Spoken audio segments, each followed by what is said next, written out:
Assalamualaikum warahmatullahi wabarakatuh. Perkenalkan, nama saya Nanda Khofifah Lutfiani, NIM 1908308025 dari jurusan Bahasa dan Sastra Arab semester 5A. Pada video kali ini saya akan menjelaskan tentang perkembangan bahasa anak. Yang pertama ada teori perkembangan anak. Teori perkembangan anak ini tercatat di dalam sejarah ada 3 pandangan atau teori dalam perkembangan bahasa anak. 2 pandangan yang kontroversial dikemukakan oleh pakar dari Amerika, yaitu pandangan nativisme yang berpendapat bahwa penguasaan bahasa pada kanak-kanak bersifat alamiah atau natur. Dan yang kedua adalah pandangan behaviorisme yang berpendapat bahwa penguasaan bahasa pada kanak-kanak bersifat suapan atau nurture. Yang ketiga yaitu ada pandangan kognitivisme. Kognitivisme itu muncul di Eropa dari Jean Piaget,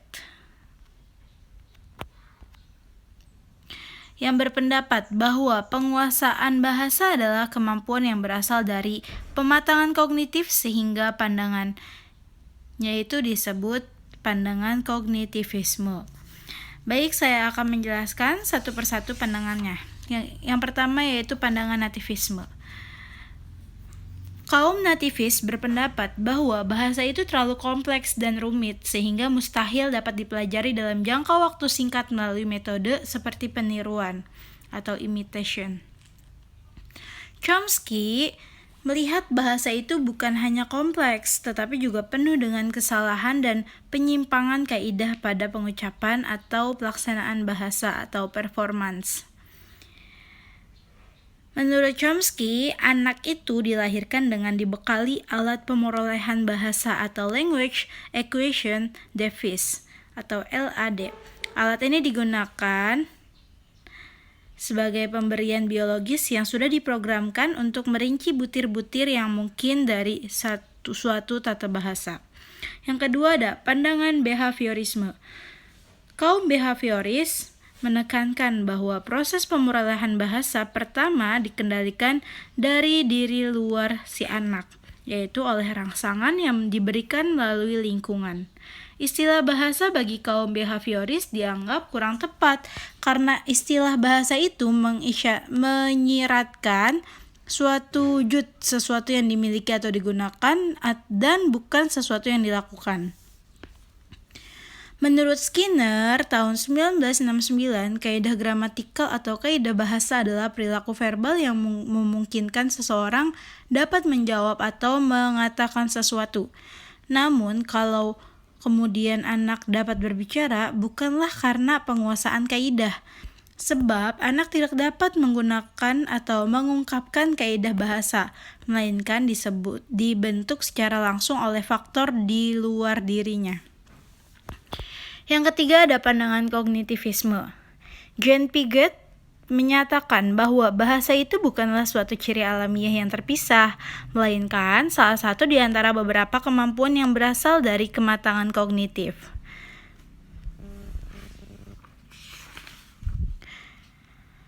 Sebaliknya, Piaget menegaskan bahwa struktur yang kompleks dari bahasa bukanlah sesuatu yang diberikan oleh alam dan bukan pula sesuatu yang dipelajari dari lingkungan. Struktur bahasa itu timbul sebagai akibat interaksi yang terus-menerus antara tingkat fungsi kognitif si anak dengan lingkungan kebahasaannya, juga lingkungan lain. Nah, perkembangan bahasa itu baik menurut pandangan nativisme, behaviorisme, dan kognitivisme tidak terlepas atau berkaitan dengan perkembangan-perkembangan lain yang dialami oleh anak. Oleh karena itu, sebelum pembicaraan perkembangan bahasa itu secara singkat dikemukakan dulu sebagai perkembangan motorik, perkembangan sosial, dan perkembangan kognitif anak. Lalu yang kedua itu ada perkembangan motorik. Apa sih motorik itu? Motor berarti gerak. Dua kemampuan bergerak yang paling banyak diperhatikan oleh para pakar adalah berjalan dan penggunaan tangan sebagai alat, menurut Morgan tahun 1986. Pada usia 3-4 bulan, bayi itu sudah mampu duduk sebentar, sekitar 1 menit, dengan bantuan orang dewasa. Pada usia 7-8 bulan, sudah mampu duduk sendiri tanpa bantuan, dan menjelang usia 9 bulan, si bayi itu mampu duduk selama 10 menit atau lebih. Kemampuan merangkak seperti pada usia 7 bulan, dan sebulan kemudian mulai tampak kemampuannya berdiri sambil berpegangan pada kursi, atau kalau dalam bahasa kitanya titah. Pada usia 11 bulan, si anak itu dapat berdiri sendiri, dan sekitar usia 13 bulan dia sudah mampu berjalan sendiri. Itu salah satu perkembangan motorik pada bayi. Selanjutnya ada perkembangan sosial dan komunikasi.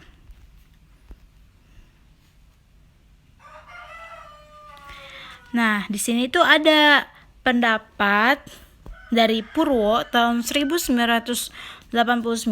Dia berpendapat bahwa bayi itu sejak lahir sampai usia sekitar 1 tahun dianggap belum punya bahasa atau belum berbahasa. Nah, itu pendapat dia. Kiranya anggapan ini tuh belum mencerminkan perilaku bayi yang sesungguhnya, sebab meskipun dikatakan belum mempunyai bahasa, tetapi sebenarnya bayi itu sudah berkomunikasi. Seperti menangis merupakan salah satu cara pertama untuk berkomunikasi dengan dunia sekitarnya. Daya lihat bayi yang paling baik pada jarak kira-kira 20 cm atau 8 inci, yakni jarak antara yang terjadi pada waktu interaksi rutin antara bayi dan sang ibu, yaitu ketika si bayi itu menyusu pada ibunya. Kurang lebih 70% dari waktu menyusu itu sang ibu memandangi bayinya dalam jarak 20 cm itu.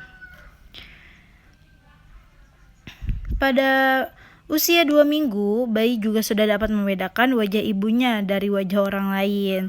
Karena proses yang tadi tuh, yang si bayi itu sering memandangi ibunya saat menyusu. Pada bulan kedua, si bayi sering berdekut atau cooing. Bunyi seperti burung merpati itu bayi berdekut jika dia berada dalam keadaan senang, misalkan karena ada yang menemani, mengajak berbicara, mengajak bermain, dan sebagainya. Menjelang usia 3 bulan, kemampuan kognitif bayi sudah meningkat. Dia tidak tertarik pada wajah yang diam saja. Dia mengharapkan lebih dari itu agar berminat untuk berinteraksi. Setapak demi setapak pun kemajuan interaksi dan komunikasi bayi semakin bertambah. Ibu selalu menyesuaikan diri dengan tahap baru perkembangan bayi. Pada tahap berikutnya, bayi mulai memahami pola gilir atau turn talking di dalam komunikasi. Maksudnya apa? Dia mulai mengerti kapan dia harus berinteraksi terhadap rangsangan dari ibunya dan kapan pula dia harus diam. Menjelang usia 5 bulan, si bayi itu menirukan suara dan gerak-gerik orang dewasa secara sengaja, sehingga semakin meningkatlah perbendaharaan ekspresi wajahnya.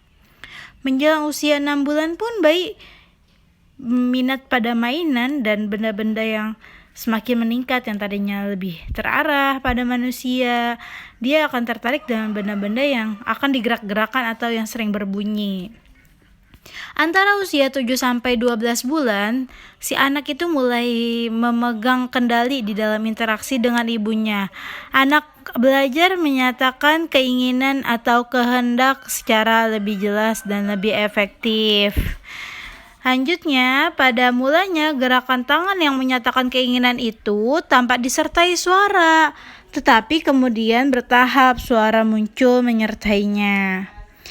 Mencatat bahwa anak laki-laki menyuarakan e untuk meminta sesuatu dan menyuarakan u jika tidak menyukai sesuatu.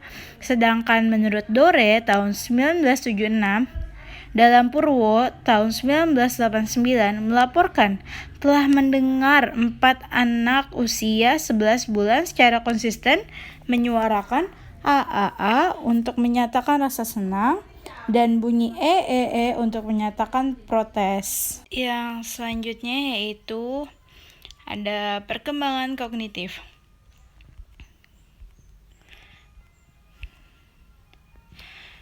Istilah kognitif berkaitan dengan peristiwa mental yang terlibat dalam proses pengenalan tentang dunia, yang sedikit banyak melibatkan pikiran atau berpikir. Dari sekian banyak kajian tentang proses berpikir pada anak-anak dalam usia yang berbeda-beda, Piaget menyatakan ada beberapa tahap dalam perkembangan kognitif anak. Yang pertama ada tahap sensomotorik. Tahap sensomotorik ini merupakan tahap pertama dalam perkembangan kognitif anak dan berlangsung pada sebagian dari 2 tahun pertama dalam kehidupannya. Pada awal tahap ini, bayi belum membedakan dirinya dari isi dunia lainnya dan tingkah lakunya terbatas pada penggunaan pola-pola respon baru, dan si bayi dapat membuat gerakan-gerakan baru yang disengaja. Urutan perkembangan yang pertama pada tahap ini adalah penggunaan panca indera, kemudian pada bagian kedua tahun pertama adalah kemampuan motorik. Lalu pada tahun kedua muncul koordinasi dari kedua kemampuan awal ini. Pada akhir periode sensomotorik, bayi dapat berpikir tentang dunia, yaitu berhubungan dengan pengalaman-pengalaman dan tindakan-tindakan yang sederhana. Yang kedua yaitu ada tahap praoperasional. Praoperasional. Pada tahap ini, cara berpikir anak-anak masih didominasi oleh cara-cara bagaimana hal-hal atau benda-benda itu tampak. Cara berpikirnya masih kurang operasional. Misalnya, eksperimen pada seorang anak yang dihadapkan oleh 2 buah gelas yang besar dan bentuknya sama. Dan keduanya sama-sama berisi air penuh. Kemudian air yang satunya dipindahkan ke sebuah silinder kaca yang bentuknya lebih kecil tetapi lebih tinggi dari gelas yang satunya. Nah, si anak itu masih belum bisa untuk membedakan yang mana yang isinya lebih banyak dan yang lebih sedikit. Pasti milihnya itu yang lebih tinggi, yang isinya lebih banyak. Lanjut, yang ketiga itu ada tahap operasional konkret.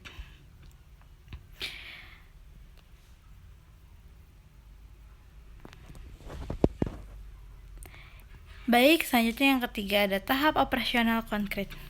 Tahap operasional konkret ini dilalui anak yang berusia sekitar 7 sampai menjelang 11 tahun. Pada tahap anak-anak itu telah memahami konsep konversi sehingga mereka tahu bahwa air yang ada di dalam gelas dan ada di dalam silinder jumlahnya sama. Nah, selanjutnya ada tahap operasional formal. Pada tahap ini yang dilalui setelah anak usia 11 tahun ke atas, anak-anak sudah berpikir logis seperti halnya dengan orang dewasa. Selama periode operasional formal ini, anak-anak mulai menggunakan aturan-aturan formal dari pikiran dan logika untuk memberikan dasar kebenaran jawaban-jawaban mereka. Lanjut, yang terakhir, yaitu perkembangan bahasa. Bayi baru lahir sampai usia 1 tahun lazimnya disebut dengan istilah infant, artinya tidak mampu berbicara. Namun, kurang tepat atau tidak tepat kalau dikaitkan dengan kemampuan berkomunikasi. Sebab meskipun tanpa bahasa, bayi itu sudah dapat berkomunikasi dengan orang yang memeliharanya atau yang mengasuhnya. Contohnya dengan tangisan, senyuman, dan gerak-gerik tubuh lainnya. Ada beberapa tahap dalam kemampuan perkembangan bahasa ini. Yang pertama, ada tahap perkembangan artikulasi. Tahap ini dilalui bayi sejak lahir sampai kira-kira berusia 14 bulan. Namun, sebenarnya usaha ke arah menghasilkan bunyi-bunyi itu sudah mulai pada minggu-minggu sejenak kelahiran. Namun, sebenarnya usaha ke arah menghasilkan bunyi-bunyi itu sudah mulai pada minggu-minggu sejak kelahiran bayi itu. Perkembangan dalam menghasilkan bunyi ini yang kita sebut perkembangan artikulasi dilalui oleh seorang bayi melalui rangkaian tahapan-tahapan berikut. Yang pertama,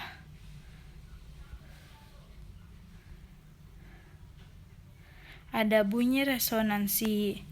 Penghasilan bunyi yang terjadi dalam rongga mulut tidak terlepas dari kegiatan perkembangan motorik bayi pada bagian rongga mulut itu.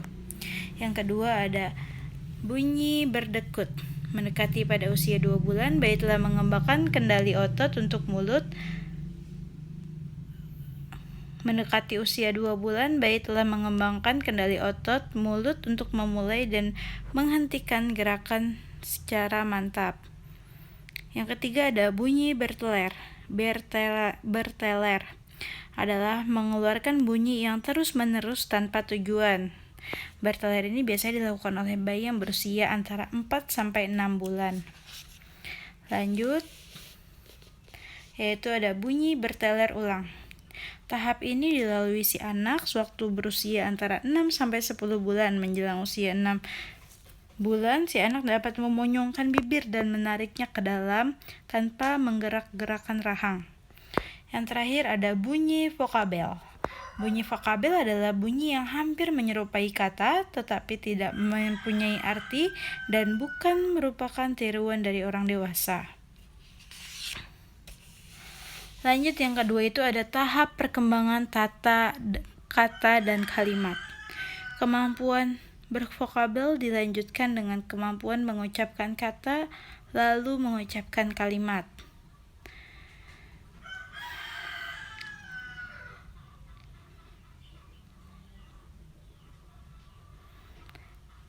Kemampuan ini dikuasai secara berjenjang dalam jangka waktu tertentu. Yang pertama ada kata pertama. Kemampuan mengucapkan kata pertama sangat ditentukan oleh penguasaan artikulasi dan oleh kemampuan mengaitkan dengan kata benda yang menjadi rujukannya. Yang kedua ada kalimat satu kata. Kata pertama yang berhasil diucapkan anak akan disusul oleh kata kedua, ketiga, keempat, dan seterusnya. Keistimewaan kata-kata yang diucapkan anak biasanya dapat ditafsirkan sebagai sebuah kalimat yang bermakna. Yang ketiga ada kalimat dua kata. Yang dimaksud dengan kalimat dua kata adalah kalimat yang hanya terdiri dari dua buah kata sebagai berkelanjutan dari kalimat satu kata. Kemampuan untuk menggabungkan dua kata ini dapat dalam bentuk sebuah kalimat dikuasai anak menjelang usia 18 bulan. Yang keempat ada kalimat lebih lanjut. Setelah penguasaan kalimat dua kata mencapai tahap tertentu, maka perkembangan penyusunan kalimat yang terdiri dari 3 buah kata. Menurut Brown, tahun 1973, konstruksi kalimat 3 kata ini sebenarnya merupakan hasil dari penggabungan atau perluasan dari konstruksi 2 kata sebelumnya yang digabungkan. Nah, yang terakhir itu ada satu lagi, tahap menjelang sekolah. Yang dimaksud dengan menjelang sekolah di sini adalah